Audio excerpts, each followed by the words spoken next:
నమస్తే, welcome to Abhinav Bharat. 2024 ఎన్నికల్లో పోటీ చేసిన అన్ని అసెంబ్లీ పార్లమెంటు స్థానాలను గెలుచుకొని ఈ ఘనత సాధించిన తొలి రాజకీయ పార్టీగా జనసేన దేశవ్యాప్తంగా పాపులర్ అయింది. ఈ పార్టీ అధినేత పవన్ కళ్యాణ్ కూడా దేశ రాజకీయాల్లో ఒక కొత్త స్టార్గా అవతరించారు. మోదీతో సాన్నిహిత్యం, ఎన్డీఏతో భాగస్వామ్యం పవన్ కళ్యాణ్ను దేశ రాజకీయాలకు మరింత దగ్గరగా పరిచయం చేశాయి. ప్రస్తుతం కూటమి అధికారంలో ఉన్న ఏపీలో డిప్యూటీ చీఫ్ మినిస్టర్ హోదాలో ఉన్న పవన్కు కేంద్ర నిఘా వర్గాలు ఒక ముఖ్యమైన సమాచారాన్ని అందించాయంటూ వార్తలు వచ్చాయి. ఇటీవల కొన్ని అవాంఛనీయమైన గ్రూపుల్లో పవన్ కళ్యాణ్ పేరు వినిపించిందని, ఈ నేపథ్యంలో జనసేన అధినేత AP deputy CM Pawan Kalyan అప్రమత్తంగా ఉండాలంటూ నిఘా వర్గాలు హెచ్చరించాయని ఆ వార్త సారాంశం. అయితే పవన్ కళ్యాణ్ను టార్గెట్ చేసిన ఆ గ్రూపుల పేర్లు మాత్రం వారు వెల్లడించలేదట. తన భద్రత పట్ల ప్రతి నిమిషం పవన్ కళ్యాణ్ గట్టి జాగ్రత్తలు తీసుకోవాల్సిన అవసరం ఉందని నిఘా వర్గాలు సూచించాయని, పవన్ కళ్యాణ్ సెక్యూరిటీ పట్ల కేంద్రం నిఘా సంస్థలు తీవ్ర ఆందోళన వ్యక్తం చేసిన నేపథ్యంలో కేంద్రం కీలక నిర్ణయం తీసుకునే అవకాశాలున్నాయని సోషల్ మీడియా మొత్తం వార్తలు చక్కర్లు కొడుతున్నాయి. పవన్ కళ్యాణ్ Z+ సెక్యూరిటీ కల్పించే అవకాశాలున్నాయని కూడా జనసేన కార్యకర్తలు మరో అడుగు ముందుకేశారు. ఎన్డీఏ కూటమిలో కీలక నేతగా ఉండడం, ప్రధాని నరేంద్ర మోడీకి ఎప్పటికప్పుడు మద్దతు తెలుపుతుండడంతో పవన్ కళ్యాణ్ను మావోయిస్టులు లక్ష్యంగా చేసుకున్నారని మరో విశ్లేషణ.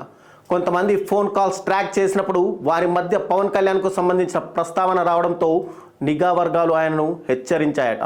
Silver screen star, political star Pawan Kalyan భద్రతపై నిఘా వర్గాలు హెచ్చరించాయనే ఈ వార్తలతో ఆయన అభిమానులతో పాటు జనసేన నాయకులు, కార్యకర్తలు, రాజకీయ వర్గాల్లో ఆందోళన నెలకొంది. గతంలో పవన్ కళ్యాణ్కు మావోయిస్టుల లేఖ అంటూ పెద్ద దుమారం రేగడం తెలిసిందే. ఇవన్నీ దృష్టిలో ఉంచుకొని పవన్ కళ్యాణ్ జాగ్రత్తగా ఉండాలని కేంద్ర వర్గాలు హెచ్చరించినట్లు కథనాలు వెలువడ్డాయి.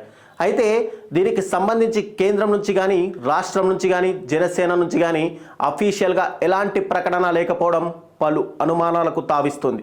ఇది కేవలం పుకారు మాత్రమేనని, దీనిని జన సైనికులే కావాలని సృష్టించారనే సందేహాలు కూడా వ్యక్తమవుతున్నాయి. కూటమి అధికారంలోకి వచ్చిన తర్వాత ఎన్నికల వాగ్దానాల విషయంలో అనేక అనుమానాలు వస్తుండడంతో పవన్ కళ్యాణ్ జనం మధ్యకు వచ్చేందుకు సిద్ధంగా లేకపోవడంతో తప్పించుకోవడానికి వీలుగా జనసేన ఇలాంటి వార్తను సృష్టించి ప్రచారం చేస్తుందే అనుమానాలు కూడా రాజకీయ వర్గాల్లో వినిపిస్తున్నాయి. ఒకవేళ ఈ వార్త నిజమని సెంట్రల్ ఇంటెలిజెన్స్ నిర్ధారిస్తే అప్పుడు పవన్ భద్రత కోసం కేంద్రం ఎలాంటి నిర్ణయం తీసుకుంటుందో చూడాలి. అలా కాకుండా ఇది ప్రచారం మాత్రమే అయితే దీన్ని తిప్పికొట్టాల్సిన బాధ్యత కూడా జనసేన మీదే ఉంది.